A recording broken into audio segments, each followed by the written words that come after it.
Secretary of Homeland Security Michael Chertoff joins us now live, and we have just learned, Mr. Secretary, according to a U.S. official, this was a CIA-led operation, meaning the Navy SEAL Squadron was on loan to the CIA under its command and control during this mission. Does that surprise you? It doesn't surprise me, and I think we all are impressed and gratified by the outstanding mission that was carried out successfully. I mean, this was really a great American victory and a great tribute to the work not only of the people who were on the ground, but all those who supported them and gathered the intelligence over the years. So magnificent job, well done, from the president all the way on down. You know, it's so fascinating. When I was thinking about interviewing you this morning, thinking that we didn't even have a Department of Homeland Security before 9/11. I mean, all of the things in American life that changed as a result of 9/11. We'll still need a Department of Homeland Security, unfortunately, even though he's dead. Well, this is going to continue. I mean, this is the turning of a page on a very significant chapter, and it is bringing justice to bin Laden, as was promised almost 10 years ago. But listen, al-Qaeda is still very much active and alive. It's now spread into areas like Yemen and northern Africa. There is another generation of leaders that are coming up.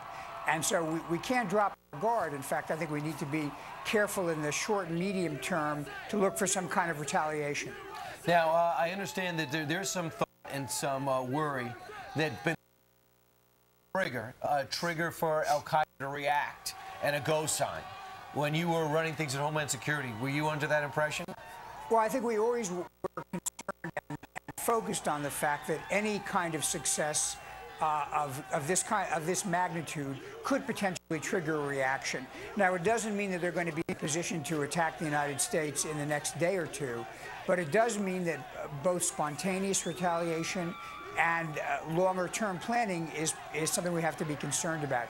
Also, I'd watch Pakistan very carefully. We obviously, and quite rightly, inserted boots on the ground in an area not that far from the capital. And as we saw, based on this morning's news, there's going to be a negative reaction from some people in Pakistan to this.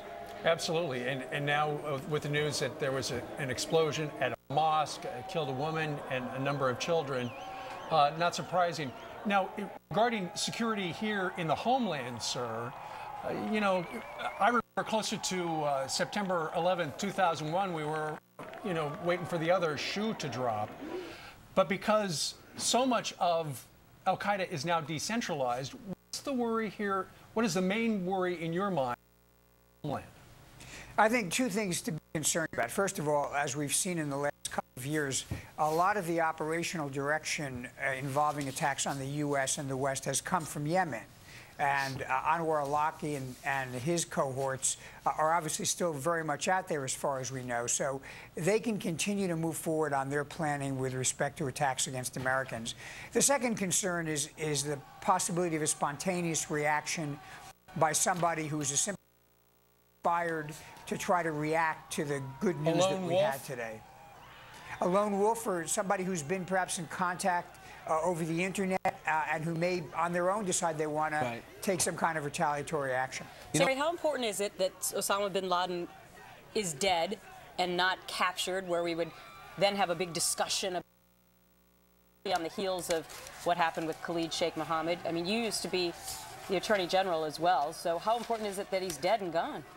Well, you know, this is a clean ending and a clean achieving of justice. Had we captured bin Laden, we first would have had to ask ourselves, how do we extract him from Pakistan? Would that have created issues with the Pakistanis? And then, of course, there'd be a whole set of issues around security and around his becoming a flashpoint or a focal point in the course of a trial. So in many ways, while we've lost intelligence value, we've gained maybe a clean justice at the end of the day. Now, Michael Chertoff, if you're running Homeland Security today and you realize Faisal Shahzad, the Times Square bomber, came from the same town as where we got bin Laden. He was trained there, and a guy that we captured, Umar Patek, is right from that town. How do you relate that information in Pakistan and knowing that he was 2 blocks away a year ago? And how do you make that into something defensible here? Well, a couple of things. First of all, obviously there are going to be a set of issues that we have to address with the Pakistanis concerning the fact that bin Laden was living in a pretty visible compound in an area that's a stone's throw practically from a military training facility that the Pakistani army runs. I'm not suggesting that the civilian leadership or the senior army leadership knew about this, but it certainly raises issues about sympathizers for bin Laden that might have been, at a minimum, turning a blind eye to this. I think from a security standpoint in the U.S., I don't know that I'd put a lot of emphasis on the particular town. It does remind us again, though, that what goes on in Pakistan and Afghanistan has a very direct relationship to the security of the United States, which is something we ought to bear in mind as we talk about our activities in South Asia over the next year or two. Is it true that Pakistan has the nuclear bomb? Well, we know Pakistan has nuclear capabilities. Right. So, so I ask the question because is that one of the reasons why we would, I'm trying to think of the right word, be more diplomatic with that country instead of doing what we actually did last night, which is just go in and do it ourselves? Well, you know, we've seen the experience over the last several years of some of the tension that's created, you know, when there's reporting about drone attacks, or even, I think in one case there was some public reporting about boots on the ground in Pakistan. The Pakistanis are, you know, very prickly about their sovereignty, and I guess that's understandable. I think in this case, the president made a decision, and again, quite rightly, that the ability to get bin Laden conclusively warranted taking the risk of upsetting people by actually putting forces on the ground in the vicinity of the capital.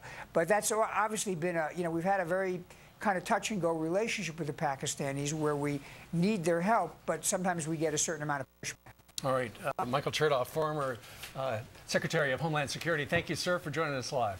A great day for America. Indeed it is, sir. And Thank for you. all your hard work, we appreciate it. Thanks so much, Michael Chertoff. Meanwhile, the FBI has just updated